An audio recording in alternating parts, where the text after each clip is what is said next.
ดวงชะตาของชาวลัคนาราศีตุลในช่วงปักหลังของเดือนพฤษภาคมนี้ดาวประจำตัวคือดาวศุกร์จะได้ทำการโคจรย้ายราศีออกจากจุดที่เคยให้ผลเสียกับดวงชะตาเช่นเดียวกันกับดาวพุธที่ทำการโคจรย้ายราศีแล้วไปกุมอยู่กับดาวประจำตัวได้พระเคราะห์คู่ธาตุในเรือนสุภะอันหมายถึงเรื่องของความเจริญก้าวหน้าและความสำเร็จและที่สำคัญที่สุดนะครับก็คือดาวพฤหัสบดีสุภเคราะห์ใหญ่อันดับหนึ่งในทางโหราศาสตร์ไทยหรือเรียกว่าพระเคราะห์โชคใหญ่นั่นเองที่เคยโคจรอ่อนแรงอ่อนกำลังอยู่ในตำแหน่งปรเกษตรมาเป็นระยะเวลาประมาณ1ปีจะได้ทำการโคจรย้ายราศีในช่วงปักหลังของเดือนพฤษภาคมนี้เป็นการเข้าสู่ตำแหน่งมหาอุดมีกำลังสูงสุดที่สุดในรอบจักรราศีและโคจรเข้าสู่เรือนกัมมะหมายถึงเรื่องของกรรมดีที่จะเปิดเอาสิ่งดีๆเข้าสู่ดวงชะตาและยังส่งผลดีเกี่ยวกับเรื่องของอาชีพหน้าที่การงานในช่วงที่ผ่านมาคือช่วงปักแรกของเดือนพฤษภาคมดาวศุกร์ที่เป็นดาวประจำตัวยังคงโคจรอยู่ในเรือนมรณะเป็นเกษตราธิบดีทำให้ความเป็นมรณะหมายถึงการพัดพรากหรือการเจ็บป่วยการสูญเสียไม่ว่าจะเป็นทรัพย์สินหรือของมีค่าบางอย่างในชีวิตจะมีความรุนแรงชัดเจนเพราะได้โคจรกุมอยู่กับดาวมฤตยูด้วยเทพเจ้าแห่งความผันผวนและพลิกแพลงนั่นเองกระทั่งในวันที่17พฤษภาคมเวลา 7:54 นาทีดาวศุกร์จะได้ย้ายราศีออกจากจุดที่เคยให้ผลเสียเข้าสู่เรือนสุภะหมายถึงเรื่องของความสุขความเจริญก้าวหน้าหรือความสำเร็จในเรื่องที่เราปรารถนาแต่ในช่วงแรกๆที่ดาวศุกร์ย้ายราศีอาจจะต้องเผชิญหน้ากับอุปสรรคปัญหาบางอย่างและผ่านพ้นสิ่งต่างๆเหล่านั้นไปได้จึงได้รับความสำเร็จเป็นเหตุที่เกิดขึ้นจากอิทธิพลของดาวพฤหัสบดีที่โคจรอ่อนแรงอ่อนกำลังเป็นปรเกษตรกุมอยู่กับดาวศุกร์โดยดาวพฤหัสบดีติดเรื่องของการเป็นดาวเจ้าเรือนอริที่จะส่งผลเสียกับดวงชะตาหมายถึงปัญหาในด้านต่างๆและเป็นดาวเจ้าเรือนศาสตร์ชะคือต้องระมัดระวังความขัดแย้งกับคนรอบข้างหรือเพื่อนฝูงด้วยจากปรากฏการณ์ที่ดาวประจำตัวโคจรเข้าสู่เรือนสุภะได้ไปทำมุมตรีโกณร่วมธาตุกับพระราหูซึ่งเป็นสัญลักษณ์ของความมัวเมาเป็นภาพลวงตาเป็นสิ่งที่ไร้ตัวตนโดยดาวพฤหัสบดีที่โคจรอ่อนแรงอ่อนกำลังทำให้ชาวลัคนาราศีตุลจะต้องมีสติใช้ปัญญาตรึกตรองพินิจพิจารณาสิ่งต่างๆที่เกิดขึ้นไม่ฉะนั้นผลประโยชน์หรือโชคลาภอันใดที่ล่อตาล่อใจ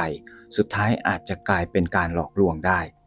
ขณะเดียวกันที่ดาวเสาร์ซึ่งหมายถึงเรื่องของความละเอียดรอบคอบก็กำลังโคจรหลบมุมอยู่ในเรือนอริจนกระทั่งดาวศุกร์ซึ่งเป็นดาวประจำตัวจะได้รับกำลังเสริมจากดาวพุธที่ทำการโคจรย้ายราศีมากุมกันอยู่ในราศีเดียวกันในวันที่27พฤษภาคมเวลา 4:57 นาทีเป็นพระเคราะห์คู่ธาตุที่โคจรกุมกันอยู่ในเรือนสุภะและดาวพุธนี้เองเป็นกำลังของเกษตราธิบดีจะสามารถต้านทานอิทธิพลร้ายต่างๆที่เกิดขึ้นจากพระราหูในฐานะที่ทำมุมตรีโกณร่วมธาตุถึงกันได้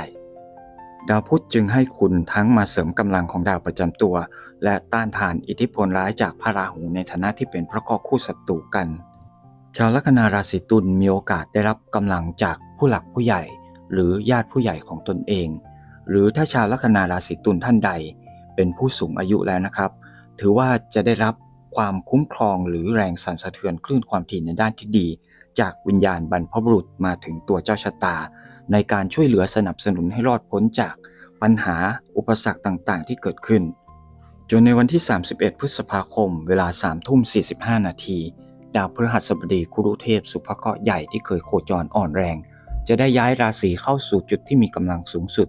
เป็นมหาอุดและเล็งกับพระเกศในเรือนพันธุอันหมายถึงเรื่องของอสังหาริมทรัพย์บ้านเรือนที่อยู่อาศัยจากปรากฏการณ์อันนี้ถือว่าเป็นการทำมุมจตุโกณถึงกันระหว่างดาวพฤหัสบดีพระเกศลัคนารวมไปถึงดาวอังคารอีกด้วยนะครับเป็นมุม4ต่อกันโดยดาวอังคารกับดาวพฤหัสบดีเรียกว่าเป็นพระเคราะห์คู่สมพลยิ่งเป็นการเสริมกำลังซึ่งกันและกันเกี่ยวกับเรื่องการเงินและการงานเพราะดาวอังคารเป็นดาวเจ้าเรือนกระดุมพระควบคุมเกี่ยวกับเรื่องสินทรัพย์การเงินหรือรายได้ส่วนดาวพฤหัสบดีย้ายเข้าสู่เรือนกัมมะคือเกี่ยวกับเรื่องของการงานสองสิ่งนี้ก็จะมีความสอดคล้องและเป็นทิศทางหรือแนวโน้มไปในทางที่ดีขึ้นกว่าเดิมดาวพฤหัสบดียังเป็นตัวแทนแห่งอานิสงส์ผลบุญต่างๆที่จะมาส่งผลต่อเจ้าชะตาโดยมีกำลังของเทวดาหรือสิ่งศักดิ์สิทธิ์เจ้าที่เจ้าทางประจำบ้านเรือนที่อยู่อาศัยเป็นตัวกลางในการอำนวยอวยพรหรือสร้างนิมิต ให้ไปถึงโชคลาภหรือความสำเร็จอันนั้นได้ในฐานะที่พระเกตอยู่ในเรือนพันธุนั่นเองนอกจากดาวอังคารเป็นดาวที่ควบคุมเกี่ยวกับการเงินแล้วยังควบคุมเกี่ยวกับเรื่องของความรักด้วยเพราะเป็นดาวเจ้าเรือนปัตตานีนั่นเองและโคจรอยู่ในเรือนของตนเองเรียกว่าเกษตราธิบดีใครที่มีคนรักอยู่แล้วความสัมพันธ์จะมีความแนบแน่นมั่นคงมากขึ้นเพียงแต่จะต้องระมัดระวังปัญหาจากเพื่อนฝูงของฝ่ายใดฝ่ายหนึ่งที่จะเข้ามาทำความร้าวฉานให้เกิดขึ้นระหว่างคนทั้งคู่อิทธิพลที่ดาวอังคารเล็งกับลัคนายังทำให้ชาวลัคนาราศีตุลมีความกระตือรือร้นขยันขันแข็งในการดำเนินชีวิตการแก้ไขปัญหาต่างๆที่ค้างคามานานแต่ในด้านที่เสียจะต้องระมัดระวังอารมณ์ที่หงุดหงิดฉุนเฉียวโมโหง่ายด้วยนะครับในช่วงปักหลังของเดือนพฤษภาคมนี้ดาวอาทิตย์ได้โคจรอยู่ในเรือนมรณะไปตลอดก็จะทำให้ชาวลัคนาราศีตุลจะต้องระมัดระวังภัยอันตรายที่เกิดขึ้นจากของร้อนเช่นไฟลวกน้ำร้อนลวกอาการปวดหัวตัวร้อนคลื่นความร้อนหรือการใช้เครื่องใช้ไฟฟ้าภายในบ้านก็ต้องระมัดระวังเป็นพิเศษปรากฏการณ์อันนี้ค่อนข้างจะมีแนวโน้มชัดเจนเกี่ยวกับเรื่องของอุบัติเหตุเกี่ยวกับของร้อนด้วยนะครับเพราะดาวอาทิตย์นอกจากอยู่ในเรือนมรณะแล้วยังกุมอยู่กับดาวมฤตยูเทพเจ้าแห่งภัยอาเพศในเรื่องสุขภาพยังต้องระมัดระวังอาการที่เกิดขึ้นจากความเครียดเช่นอาการปวดหัวไมเกรนอาการกรดไหลย้อนปวดเมื่อยเนื้อตัวจากความวิตกกังวลเป็นอิทธิพลจากดาวเสาร์ที่ยังคงโคจรอยู่ในเรือนอริไปอีกเป็นระยะเวลานานนะครับก็ต้องระมัดระวังเกี่ยวกับเรื่องของโรคภัยไข้เจ็บที่เป็นโรคประจำตัวอีกด้วยอย่างไรก็ตามเมื่อดาวพฤหัสบดีที่โคจรเข้ามาคุ้มดวงชะตาและต้านทานอิทธิพลร้ายต่างๆที่เกิดขึ้นจากบาปเคราะห์หรือพระเคราะห์ที่โคจรอยู่ในเรือนเสียให้ทุเลาเบาบางจางคายลงไปได้ในช่วงตั้งแต่ปลายเดือนพฤษภาคมนี้ไป